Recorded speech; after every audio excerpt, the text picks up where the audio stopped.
go ahead and dive in. So this is our webinar today from Technical Toolboxes. We are doing a panel on AI in midstream. I think, as we're all aware, AI is everywhere, and AI is the hot button topic. Jump on LinkedIn. I think it's hard to find a post not about AI. We're doing some stuff there on the Technical Toolboxes side, and really we wanted to just bring some industry experts together, really just to do one event on AI, specifically looking at midstream and energy as a whole. I think oil and gas and midstream tend to be a bit of a lagging industry when it comes to the cutting edge adoption, and we want to change that, and we want to kind of change how AI is used in this space. And I think no better point to start that today than kicking it off with our team of panelists. So who's speaking today? We've got kind of a great mix of folks from inside and outside of oil and gas. And so we've got Nikki from Worley, we've got Srini from Qualcomm, and our own very famous Febin from Technical Toolboxes. So I'm Nick Randall, Technical Toolboxes, and now I'd like our three panelists to briefly give an intro to themselves and kind of how they got into the AI space as well. Thanks, Nick. So my name's Nikki. I've been at Worley for about 4.5 years. I tend to call myself a jack of all trades. I've done a lot of different things throughout my career.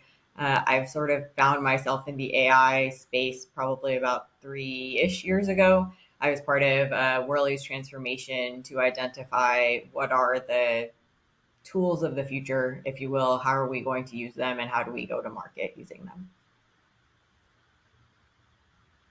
Thanks, Nick. This is Srini Samudrala. Well, how do I get into the AI space? That's an interesting question, because I've always been obsessed about improving efficiency, making things more automated, digital, and so on and so forth for the past, I guess, 20, 25 years. And I've been working on traditional AI, analytical AI, since ontologies in 2008. So, going from there to seeing the evolution of how the analytics changed the world, to enabling digital transformation, to generative AI and agentic AI. So I've been through that entire cycle, and it's been exciting.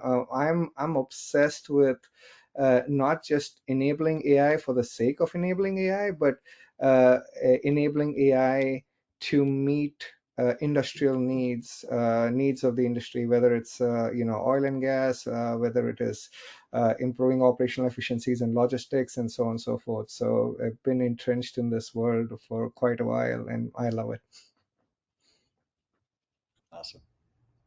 Thank you, Srini, and hey, good morning, everyone. Happy to see everybody joining the call today. My name is Febin.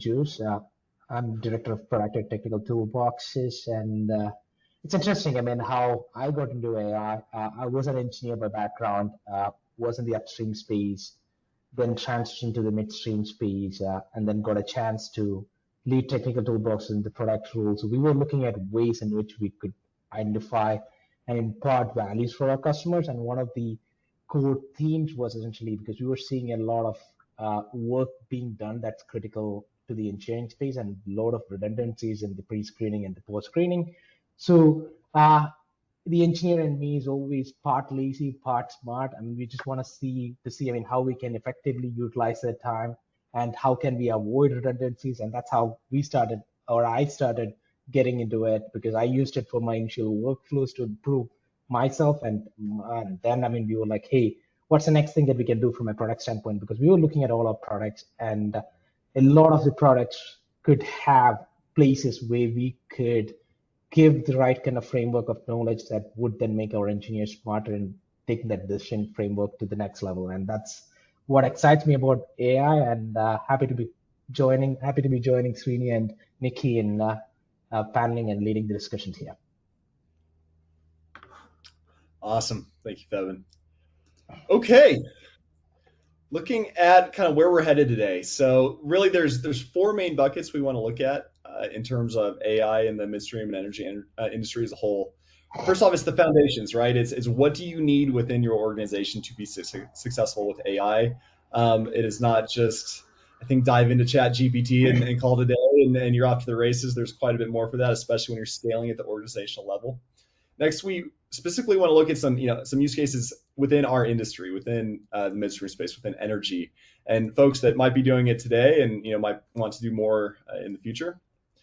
Next up, I think everyone's favorite topic around AI. It's really the humans versus AI and who does what, right? And the org maps are changing. The responsibilities and kind of who needs to do what and how are they supported by AI, and do we replace people with AI?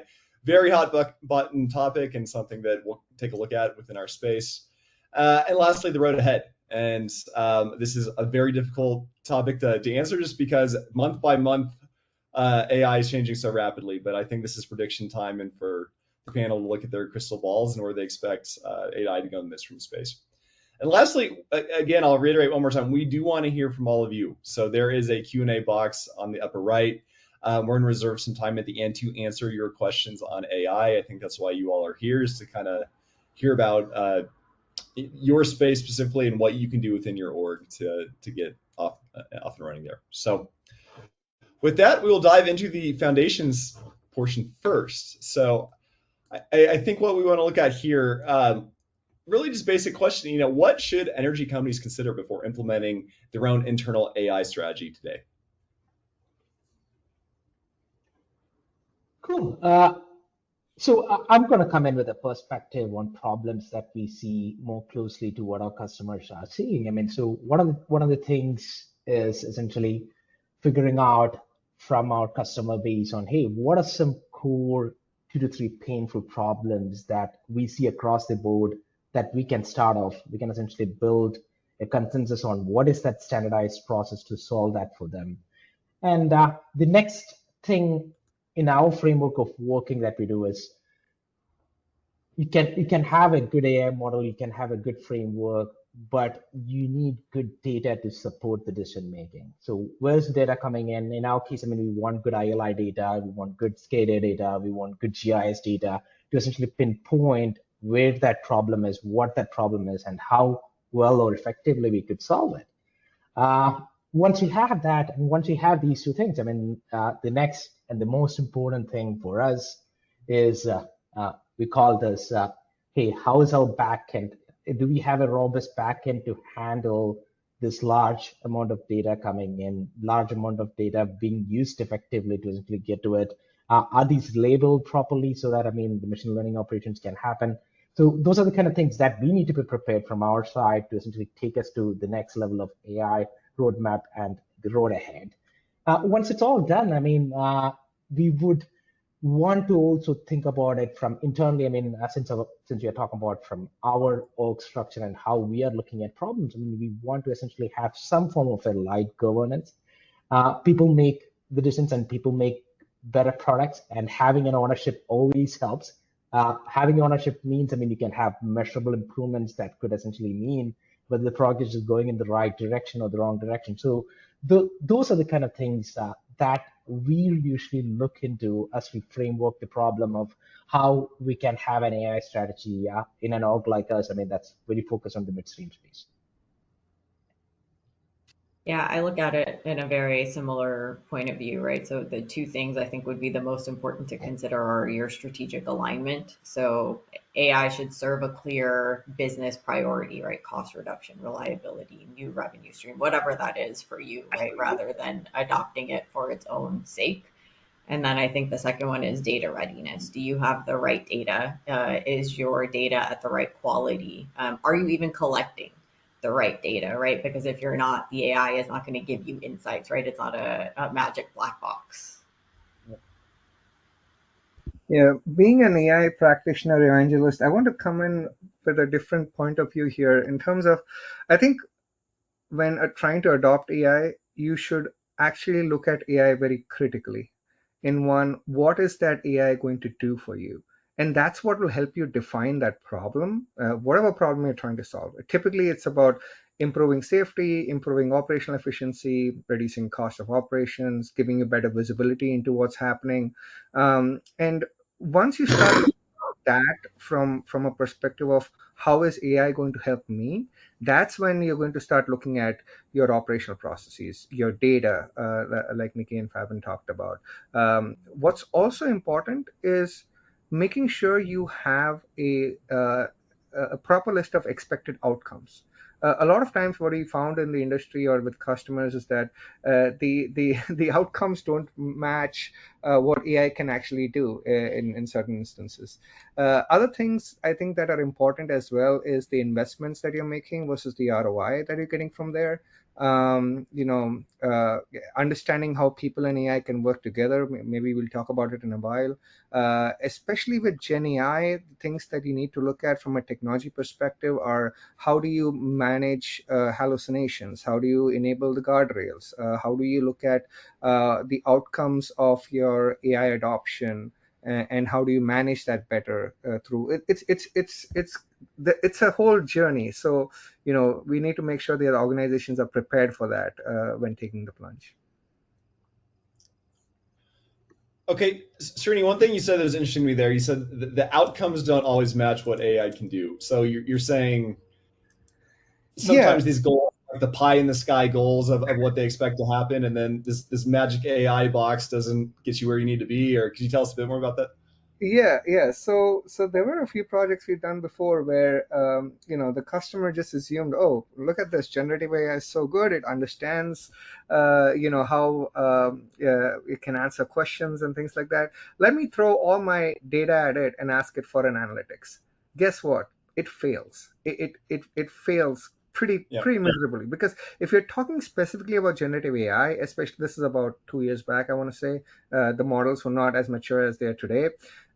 You're talking about at the very base, they're built on neural networks. They're built on sentence completion and things like that. They are not built to be very great from an analytical perspective. And this is where one of the things people need to consider when getting into AI is not just about generative AI. We have three types of AI today, right? One is the analytical or algorithmic AI that people have been doing for 20, 30, 40 years. This is the traditional AI, machine learning models, and so on and so forth, that is built by humans to solve specific problems. The second is generative AI, and then the third is agentic AI. Now, everyone knows about generative AI because we talk about that a lot. It gets a lot of coverage in the news and so on and so forth. But what people who want to deploy AI for their operations need to understand is it's a combination of the analytical AI, generative AI, and agentic AI, which is essentially workflows that are AI enabled. That would help solve their problems, and then crystallizing the problems you want to solve, the outcomes you want to achieve, will help you pick the right tool. Don't look at AI as a hammer and then go looking for nails. It will not work. It's bound to fail.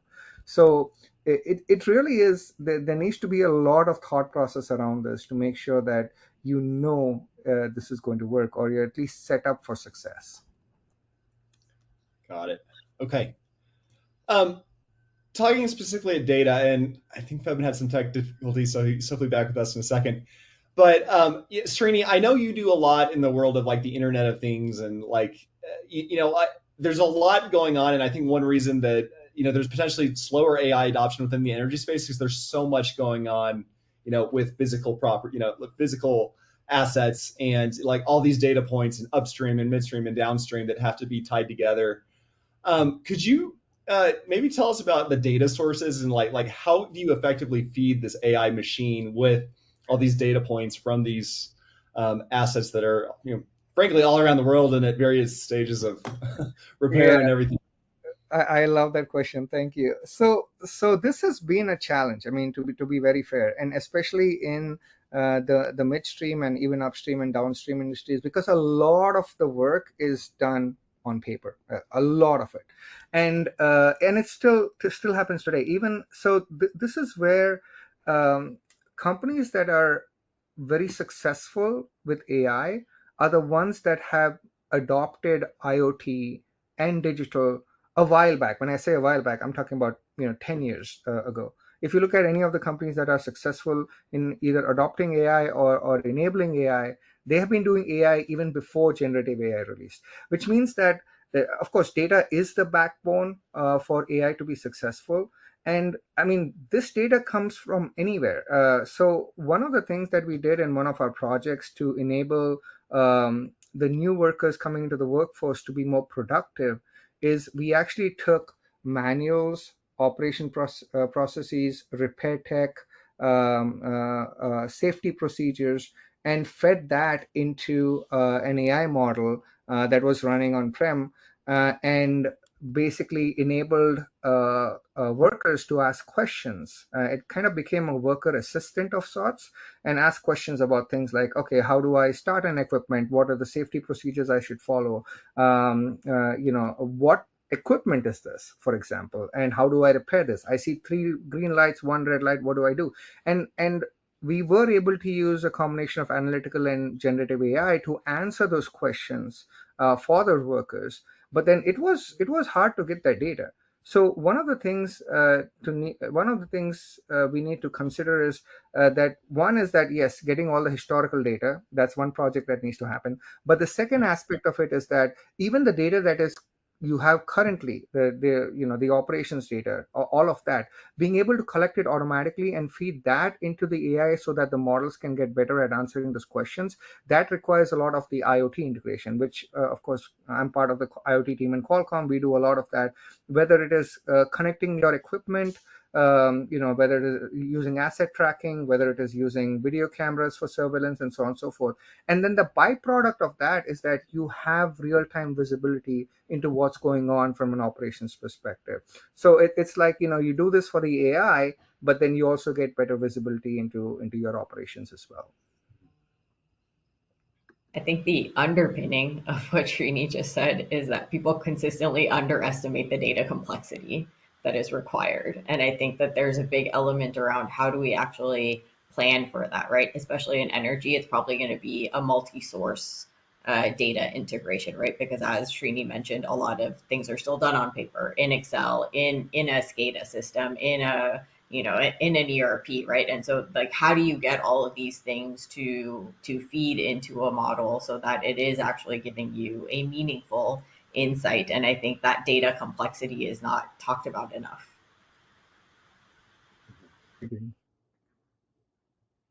And just to reiterate what both Srini and Nikki said, one of the additional complexities, at least this is a use case we had recently, was when real help is required, we don't ask that. In our case, I mean, there are subject matter experts who bring in unique data cases or use cases there. One for an example on the same for us was, I mean, we were like, hey, just like Srini said, I mean, hey, let's create a kind of like a framework to help these engineers and inspectors do the inspection properly. And in this case, our use case was, hey, let's do this and help our inspectors in API 653. Inspection is a space where there are a lot of nuances there. Before we jump into the problem in its heavy mode, we didn't know that there were 4 variations of the API 653 documentation that's used across the country in different places. And so that's the data cleanup and the data requirement that's there. And we had to go to subject matter experts to understand, hey, we know we have did everything from the framework standpoint, feeding the right kind of documentations, everything, but it's not producing the results that is 100% in compliance with the customers are expecting. We went into the problem, where could this problem be? And we were like, hey, that's the problem, because we essentially want to make sure we understand the full complexities of what we're trying to solve before we attempt to essentially give a solution that's 100% there, that's solving all the problems for our customers. So I 100% agree with both what Nikki and Srini are saying, and that's the strategic thinking that's required in getting it right in the first place. Yeah, and Srini, I loved what you said about all of energy is on pen and paper, because that's that's what our business out of, is getting folks off of pen and paper and like trying to show the power of what you can do with data and what good centralized data, even before you can touch it with AI, if you're not just using your clipboard and your pen every day. So totally get it there. All right, I think moving on, let's go to kind of diving a bit deeper into AI actually getting used within our industry. So here I'd like to look at, like, how can we make AI real? I mean, do any of the three of you have examples of AI being used successfully within the midstream energy space today, or if not midstream, just energy in general? And if so, like, why is this so successful within these projects?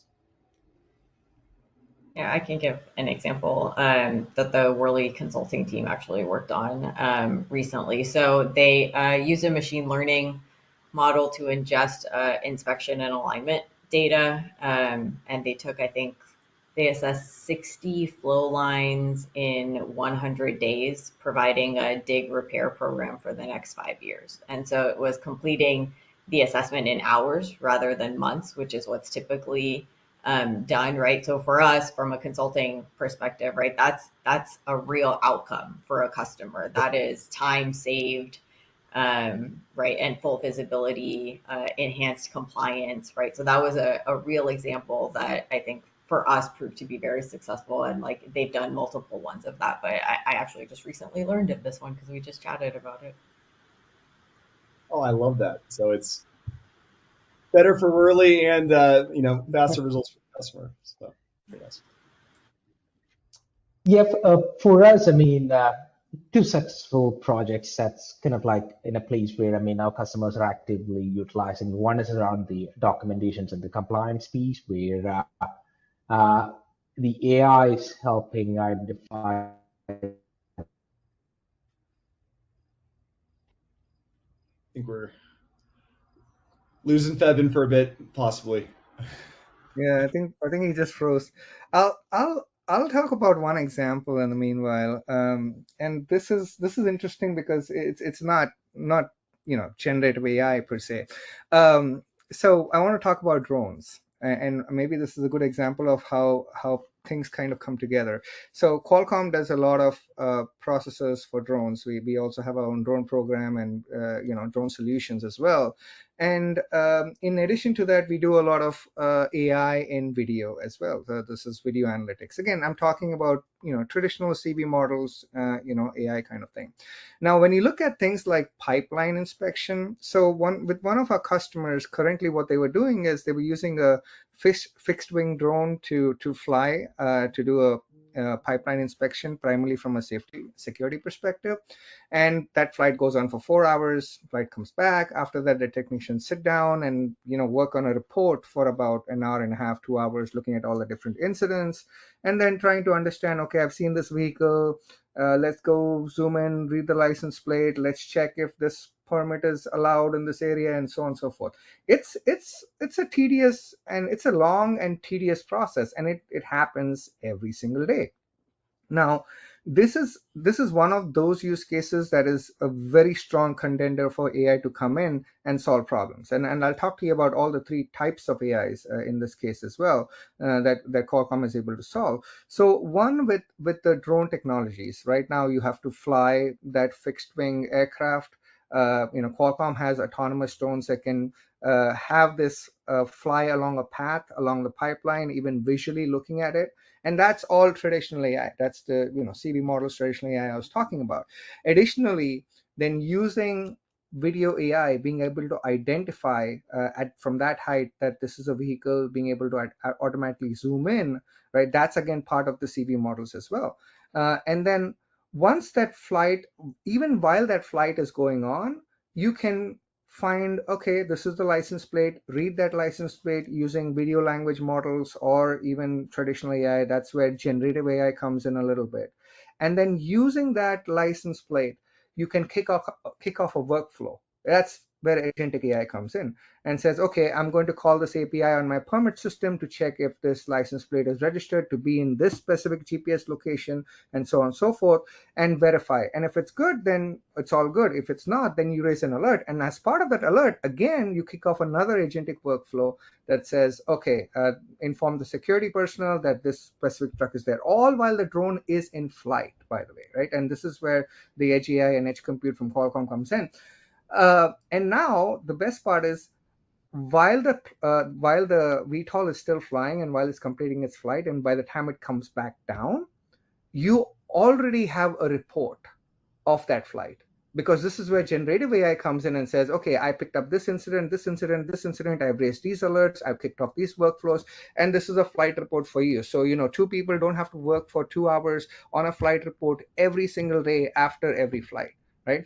So the ability to automate this whole process that takes about 4 to 6 people working for about 4 to 6 hours a day using AI, checks all the boxes. You have better operational efficiency, you have lower cost of operations, you get better results, and the drone service itself improves safety, because before drones were in place, there were people in trucks that were driving on this dirt road, and then they would come back with health issues like, okay, my back's, and so on and so forth, and all these other medical issues that would take place.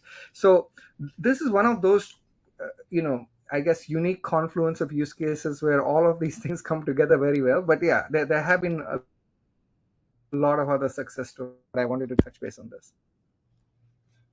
Okay, so Srini, you're saying before AI was kind of automatically reading these things in real time, there were like you had a team of people kind of reviewing the video each time, and they're essentially able to do bigger, better things. Yeah, exactly. Oh, wow. And I mean, think about it. Who wants to do that, right? I mean, again, Yeah. I don't mean that in a disparaging way. I mean, everyone wants to work, and everyone wants to do a certain job. But then after some time, it gets boring. It gets rote, and this is where AI can come in and help, in my opinion, so that the same people now who have the expertise now can monitor the report that is coming out of that AI, now can monitor the flights, now can monitor if AI is doing it the right way, and things like that. And that's where I guess this becomes important in the conversation of how AI is not exactly taking away your jobs; it is changing the Yeah. profile of the jobs that people are actually doing. Totally get it. Yeah, and I think that's kind of where we're headed next. And so, and Nikki, it sounded like the same thing with you, right? It's not like you're replacing humans per se. These humans are just able to work much faster and like actually probably honestly enjoy their jobs more because they're not having to crunch the numbers in the way they used to, right? Yeah, I think ultimately, AI is giving you insight based upon data. It's a tool, but the decision ultimately needs to come from a decision maker, right? And that will still be a human. There still needs to be a human in the loop. Still needs to be a human that can tie all the things together in a way AI can't. And I don't think any energy company is ready to say, hey, we're going to have AI make all of our flow rate decisions and all that sort of thing on the day to day. Not going to stand in front of Congress and say that quite yet. So, okay. Yeah. And I have one thing to put in here. We have to make sure, so when energy companies especially are adopting AI, don't think of it as a technology problem. Think of it as an operations issue, an improvement in operational efficiency, which means that you need to have the people from the operations team, the people on the ground, the people who are doing this work day in, day out, overseeing operations, actually involved in the AI adoption process, not the technology team, because that is what will drive success for you. A technology team helps you, gives you the tools to build AI models and so on and so forth. But the problems that are being solved need to be identified by the operations team, and they need to be front and center leading this. I actually think it would be a disservice if we keep looking at the implementation of AI as an IT rollout, because it's not an IT rollout. Yeah. I love that calling it operations. Just approaching it from that angle is beautiful. Febin, did you want to come back to kind of? I know you got cut off on kind of your example of where AI is going really well and kind of the work that you're doing. Yes, I mean, sorry about that. I think this is one of those days when internet has thrown a hedge here. Yeah, so for us, one of the other places where it's working very well for our engineers and the solutions that we're putting together is the documentations and how fast the turnaround is. There are solutions that we build for the inspection space where it used to take 20 to 40 hours for them to essentially compile all the documentations and things together. What we have done is we have created the checks and the governance where it's still the inspector doing bulk of work, but it's about how the documentation is structured, what are the important pieces, what are the checklists. These are being kind of like governed by the AI, and AI is simply helping them create the reports at a faster pace. So whatever that used to take us 40 hours for them to complete now, I mean, it takes 10 hours. And we are seeing this in the efficiency gain, and that's kind of like real driver and real value in Weaven for us to when we present this as solutions that are going to help our customers, because these are real use cases and business cases that say. So those are the places where we actually see core values in our initial phase of AI implementations. Yeah, I mean, one thing so interesting to me here is that Srini and Febin, you're coming from completely different areas of this industry, and yet like your example of where AI is working well, or Febin with the API inspection, analysis of photos, and Srini, exact same use case with the drone photos, and analyzing that video data faster, and it's like the API inspectors and the inspectors using the drones, I mean, they're just having better jobs on the day to day, and they're just moving faster and able to get more done. And I think that's really the operations goal here. Okay, flipping it briefly, and again, I realize you probably can't name names potentially, but do you have any examples of like maybe where AI kind of did stumble out of the gate and where strategies like kind of didn't go well from the start, just due to data, due to people, due to attempting to bite off more than you can chew at any given time? Yeah, I can give one example of where this has not gone well, to put it gently, and it's got to do with more with the with the expectations being too high, right? And this one customer that we worked with, they assume that, okay, if I'm going to throw all my data at a Gen AI model, it's going to give me the outcomes I expect, and I can ask all these questions and get results and analytics and so on and so forth. And really, that's the wrong way to deal with AI. I mean, anyone trying to use AI to do that needs to understand that there's like ChatGPT started in 2015. They only released 6 years later. And there's a lot of data that went into it from a perspective of learning all about our world from the internet and so on and so forth, which is again not ideal. That's why it hallucinates so much. And that's what AI is. So uh, there were two, going back to that specific customer, there are two things I guess that went wrong. One was like from an expectation perspective, it was, oh, Gen AI can solve all these problems for me. The second was the data was not curated enough. The data was just not enough for any kind of AI model. And had this been done from a 20 years ago maybe, and then you'd look at the data, curate it, run some AI models, AI algorithms, and then look at the analyzed data and then take actions, it would have been a much longer process, but it would have been more successful, right? And the third aspect of it is sometimes customers don't monitor the results or review the results of the AI program with enough criticality, and that's important. Is because again, I'm saying criticality. Look at it with as a look at it as a luddite, if you may, right? That, oh, this is not going to work. Let me see. Let me challenge the AI, and that's when you'll get the best out of it, because AI will make mistakes, and if you look at it through rose-colored lenses, you like everything that comes out of it, but it's you have to make sure, especially in industrial, especially when there's a lot of data to analyze, especially when you're talking about numbers, there's a lot of things that could go wrong, and you really need to pay attention to those details. Don't move fast and break things when it comes to AI. That's what I would advise. Good advice. I don't have a specific example to share, but I just want to say, like, it's okay to fail, right? Like, that's where we learn. That's how we can move. That's how we can move faster, right? Is by the initial failing and learning. So I think that if you are working on something and it didn't come out the way that you wanted, hopefully you didn't spend that much money on it. But it's okay to say, hey, this didn't give us the outcome that we wanted, right? Learn from that and move on. What's the insight that you got from that? Yep.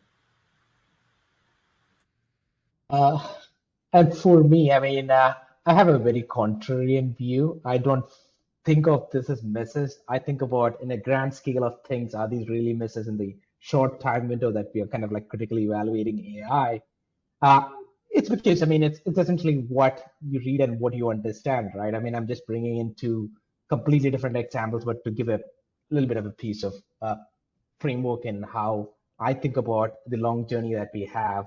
There was recently an MIT paper where they said, I mean, hey, 95% of the purpose-built AI agents are not yielding what it's supposed to yield. But one of the caveats that they had was, hey, this is very early innings in the process. You do the investment, you do the ramp up, you essentially see the results. We are still in the investment phase, and in the investment phase, if you're kind of like evaluating what the outcome is, you are bound to essentially get the bad news. And if bad news is what is gonna be your end goal, then here it is. But that's not the case that you're looking at. I mean, if you look at it from a 5, 10, 15-year time frame, you're like, hey, this is the starting blip that you would have seen in any a large adoption of a technology that's there. And the second thing is, I mean, if you look back from a historical standpoint and look at some of these big, impactful technology buildup that has come in, like self-driving was something big. I mean, everybody thought self-driving was something that's going to come in and be solved in 2 to 3 years. The real question that we all should have asked was, when is self-driving an adoptable technology that we would think as a full adoption mode? And the answer at that point that we should have thought was when it reaches the superintelligence mode, not the regular intelligence, but the superintelligence mode where it doesn't create a single error in cumulative things.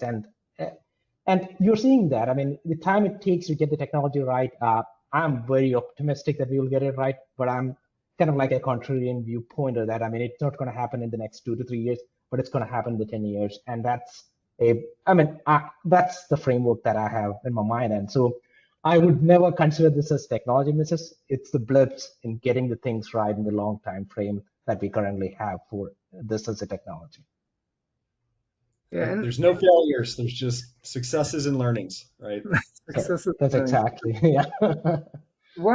And again, I don't want to take this to discourage our listeners from, we shouldn't adopt AI. The fact is, you should adopt AI now so that you're ready for it when it hits prime time. I mean, this was the same conversation with IoT 5 years back. I'd get questions, why do we need to do IoT now, because this is going to become cheaper in the long run, and all of these other reasons, and cost and expense and so on and so forth. But the point is, there is value to making those investments and learning about it and learning about the gotchas and failures early enough so that you become the early adopters when the time is right. And there is no wrong time. I mean, even today, with all the quote unquote failures of AI, you still will get the ROI benefits of adopting AI into your ecosystem to enable digital transformation. You will see that ROI, but the ROI might be lesser now, but it'll be much more in the future. So that's really the way to look at it. At any point of time, you will have inefficiencies in your system. The point is to look at those inefficiencies and see how we can automate that and make it more efficient.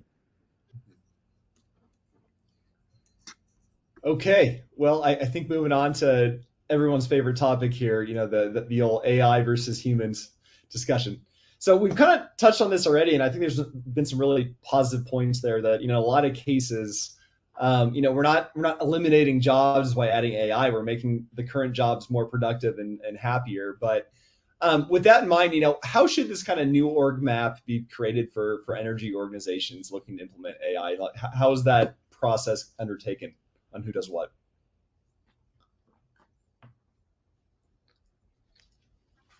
Febin, do you have thoughts there? I think there are multiple ways to look at this from the new org roadmap. I mean, if it's related to the product side, because that's where, I mean, I have a lot of preview in, it's more about what are those places where AI makes sense and where it doesn't make sense. Uh, Taking the people out of the equation is never the solution. It's more about how that blending works, where what are those tasks where AI can be an enabler for you to essentially do the right kind of work, and where are the places where you have to make that final call, even though AI is bringing you or taking you to that around 90% framework there. So it's about a collaborative effort as to how and where both these aspects work, and that's essentially how we are thinking about it, both internally in the org structure and externally as we essentially develop the product. We are in a space where this scrutiny is there, and where essentially we have to really rely on the compliance and the scrutiny space. So there is no single solution that we are designing or that's there in our roadmap where we don't take the necessary precautions not to lead AI to believe you that you don't need humans in that touch point in the solution framework. It always is. You can have the copilot mode where the AI is essentially enabling you to make that decision or helping you there, but the person who is in that responsible role will definitely take that final lead on what he gathers from it to essentially take it to the next level. Whether it's reporting, whether it's compliance documentation, whether it's essentially doing the critical engineering assessment. So that is the framework that we have internally, and I would be excited to hear what Srini and Nikki has on that front. Yeah, so back in the day, I want to say like 2009, 10, Google famously had this program where they would have their engineers work for 20% of their time on Fridays on any project that they liked, right? And I'm assuming it's a well structured way of doing things where, okay, you have these moonshot projects and you want to get engineers time into it. I would want to kind of adopt that same piece here, maybe not for the entire technology, but at least for the innovation teams or the IT teams. One, they get busy with day-to-day operations, but two is they don't do enough to understanding the operations on the ground. And again, like Nikki said before, AI should not be driven by the IT team.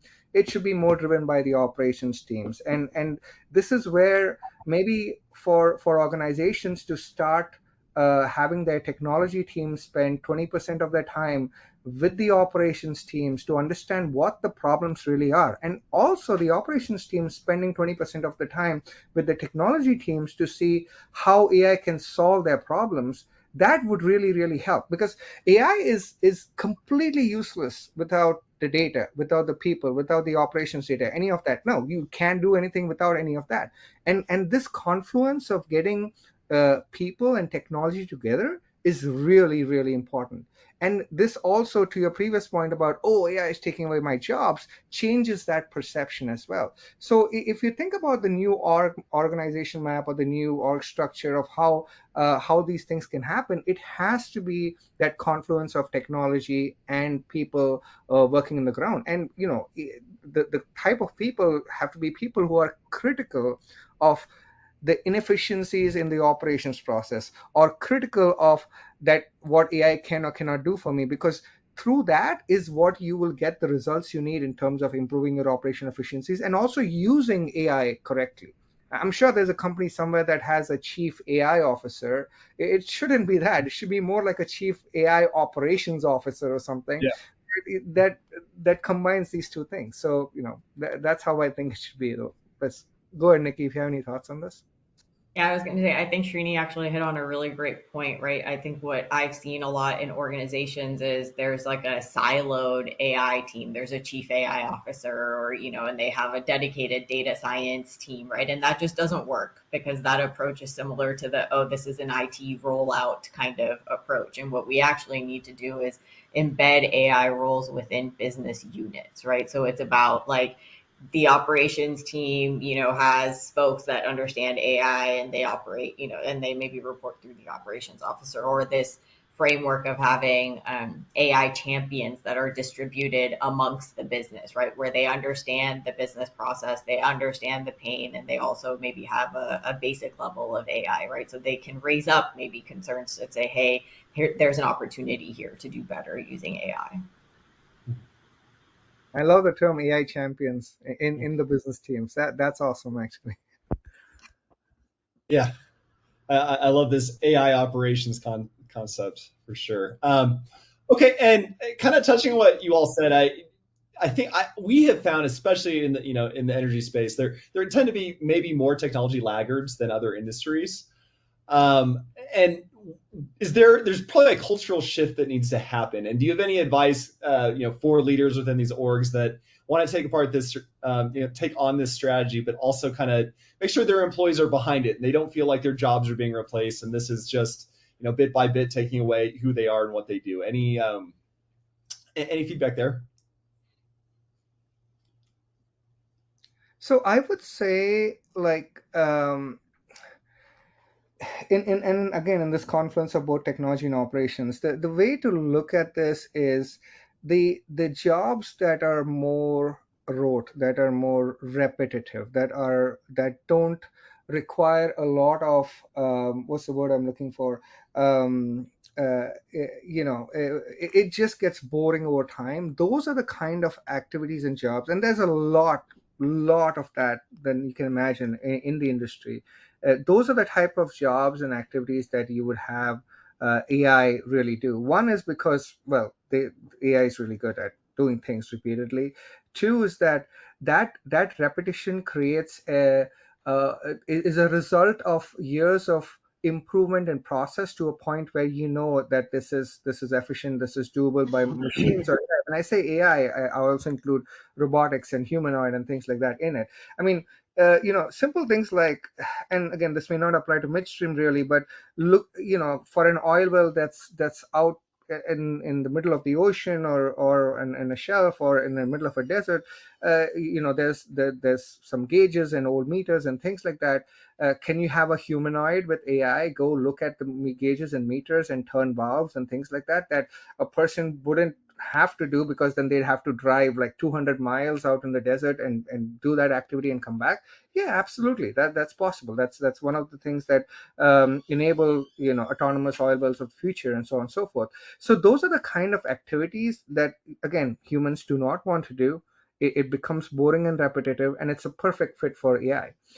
Where, especially in the new AI world, where I see a huge value for people being involved with technology, is looking at the complex activities, doing the oversight of AI, especially in new projects, because that's extremely important. Only they know what's the right activity, how well, what are the outcomes, and so on and so forth.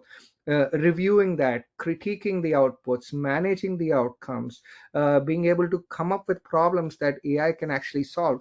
I mean, those activities are critical, and in a lot of ways, I see that AI will create new roles, both in industries, oil and gas, midstream, in terms of humans overseeing the operations that AI might be doing a lot of times. So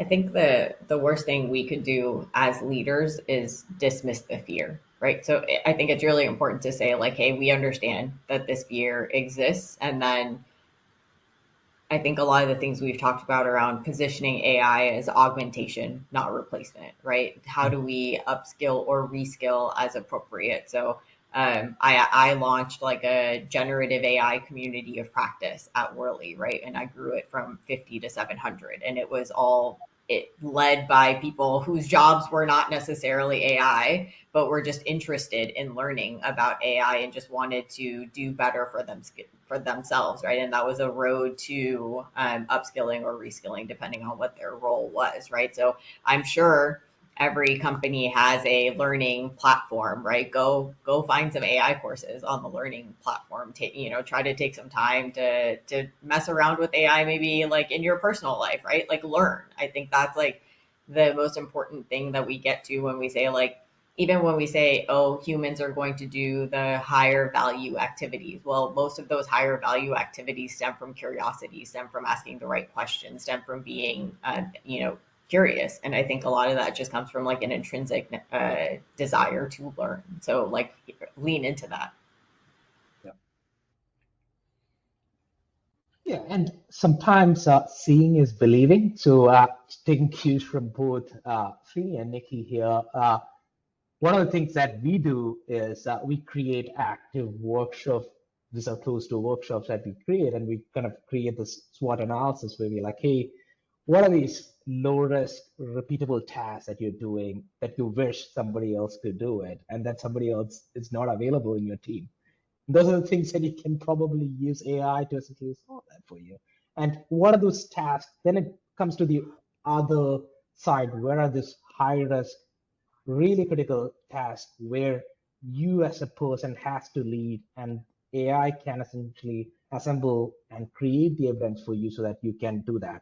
And what are those tasks that you are kind of like not able to do it because you don't have enough bandwidth there? And that's then, I mean, you would have this kind of like clear distinction on, hey, I'm spending this time here where I could be spending more of this here and upskilling myself there. And that's the seeing is believing framework that we have, where the value increases because they are clearly seeing it and they really know what needs to be done to essentially get to that point. And uh, it trust me, I mean, it creates wonders when you essentially help them understand it through their own framework of essentially seeing what they could achieve. I mean, if they were to essentially allow AI in their lives and in their workforces. Just have everyone come in and make a list of things they don't want to do anymore in their roles, and then we'll figure out. Right. Cool. That's the edge case, but okay. So but yeah. that'd be a great workshop, Febin. Okay, we've got about 10 minutes left. I think we've actually got some great questions I want to hit on at the end. So I think we'll kind of go to prediction time, right? And I feel like at times it's hard to predict where AI is going to be next month, much less next year or 5 years from now. But I think kind of across the panel, what is your big kind of prediction on where AI within midstream and energy goes in we'll say the next 3 years. I don't want to go crazy and say 5 to 10, but next 3 years, where do you think the evolution will happen from here? So I'll take a stab at this, but I also want to start with if you asked in 1999 or 1995 where the internet was going to go, or 1999 where the internet was going to go, or in 2007, if there's going to be a world of mobile computing and mobile internet, 90% of people will get that wrong. So if I get this wrong, right, don't blame me. History is in my favor. But having said that, yeah, you're right. I mean, it's very hard to predict what AI is going to come out next month, much less next year. But what I believe is that in the next, based on what I'm seeing in the industry, in the next 1 to 5 years, whatnot, I think there's going to be a realization among the industry about two things. One is that the people who are moving very fast will begin to realize that, oh, AI is not the panacea. AI is not going to do everything for you. We made these massive investments and we want to do this, and we moved really fast to get ahead of our competition. Maybe we should slow down. And also for companies or people who have not been adopting AI will begin to realize that, oh, there is a value to adopting this. I mean, we do have a lot of inefficiencies,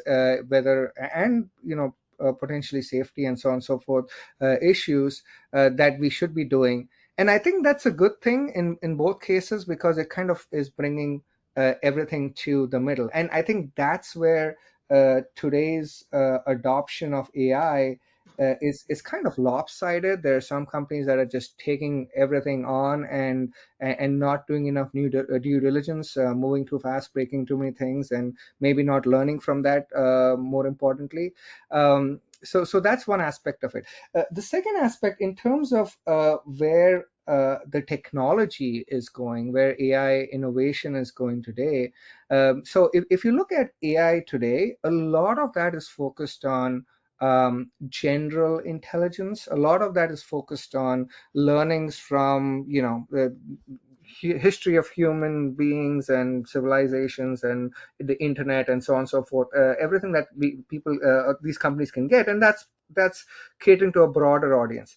What the chat GPTs of the world have missed today is addressing the industrial segment, the operation efficiencies in industrial, and that's what a lot of focus is going to be on, in my opinion, and where you will see a lot of ROI based on the optimizations. And I think that's the next step in the evolution of AI. It's not just about making general intelligence that caters to people and draws pictures and writes poetry and makes music, but it's more about how do you solve the operation efficiency issues, which comes with a combination of analytical, generative, and agentic AI. And I think that's something that we are missing here, and that's what we promote a lot in terms of making practical AI for the industry to solve real world problems and improve operation efficiencies. And this is through amalgamation of both people and technology that we talked about earlier as well. So that and the ability to create these private AI models for corporations so that they can improve their operational efficiencies using their own data, keeping their data private, keeping their models private, is also going to be very important.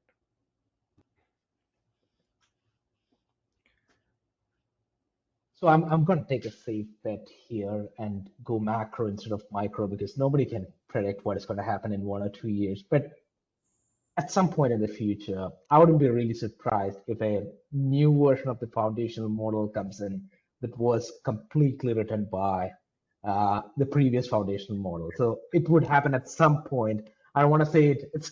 I don't want to say which year it is, but that is something that would happen, and I wouldn't be surprised. But in the short window, I agree 100% with what Srini is saying. The foundational AI models so far, they're so generalist that essentially created an aura around what AI is and how exciting AI is. What you would see in the next few years is there are going to be vertical models that are coming in out of the foundation models that are lighter, that would solve specific problems for the specific industries. And that's going to be really super exciting. It could be in industries where there weren't progress being made because everything has to be linearly thought through. And there could be a lot of probabilistic analysis that could be done with these models that are very vertically focused on those areas. And I think the industry is understanding that, and that could be what you would see. And again, I mean, I could be 100% wrong here because I never expected ChatGPT to come in and have close to 1 billion users in the short span. So who knows? But that's essentially where at least, if there's a trend that could be followed, that's what I see it as a common trend here. I'll caveat my answer by saying I'm the eternal optimist and think that like the sky's the limit in most scenarios. So I think 2026 you'll probably see deployments similar to what you see now that are very tied to cost, safety, compliance, very ROI focused, right? You might see some early pilots in task level agents. 2028, I think it's a completely different game, right? So I think that's more system level transformation that's really integrating AI into core energy systems and not just point solutions, if you will. So I see, digital twins powered by AI, autonomous operation pilots, AI in energy markets, generative AI in design and planning, and multiple agents coordinating across functions. So and moving from assisting to more delegating. 2030, who the hell knows? I get you there. Okay. Very good. Well, I know we're nearly at time. I think we've got, as expected, we've got a ton of great questions. I think there's two I'd love to hit briefly with you all, and maybe we'll just go 5 minutes over as a group. But the first one, great question from, looks like an engineer. There's regulatory concerns about using AI and machine learning. And so for engineers, potentially using AI tools, do you have any ideas on, how to handle the validity of results, with a certification or a timestamp of using AI in relation to the standards that many midstream engineers are required to have within their reports and that sort of thing?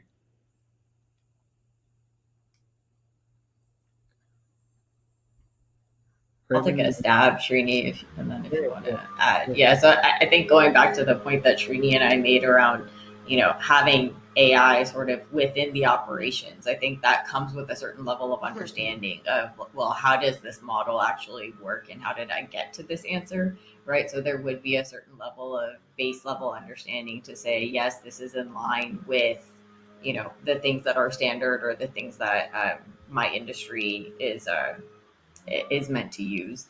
But I think part of that is also like how your model is created, right? So if that model is created in the data science function that's like all the way over to the left and they never talk to the operations people, then I think you automatically should not be trusting that model. Fair enough. And I think that this is where it's again really important, like Nikki said, is that we need to this needs to be grounds up and not pushing innovation down, right? And really, once you get that, once you're doing, you should not be doing governance for the sake of governance. You should be doing governance as a strategy. You should be doing governance not for compliance, but as a strategy. And again, it's always much more productive, much more successful if this is happening from the grounds up, which is where I think to your question, the understanding of that and ensuring that the models that are being built are complying to these standards is extremely important. Sure. And just to add to what both Srini and Nikki said, we have to be open-minded here. One of the core pitfalls is, we use generalist AIs for these core niche functions there, but there could be an answer if you really want to do a critical thinking where the answer is, hey, because the model is so generalist, that's the reason why we fear it might not give you the kind of regulatory shield or the framework to get the answers right. And what you might need is a model that's more vertically integrated, looking more closely into what your unique problem is. And that's where the industry goes.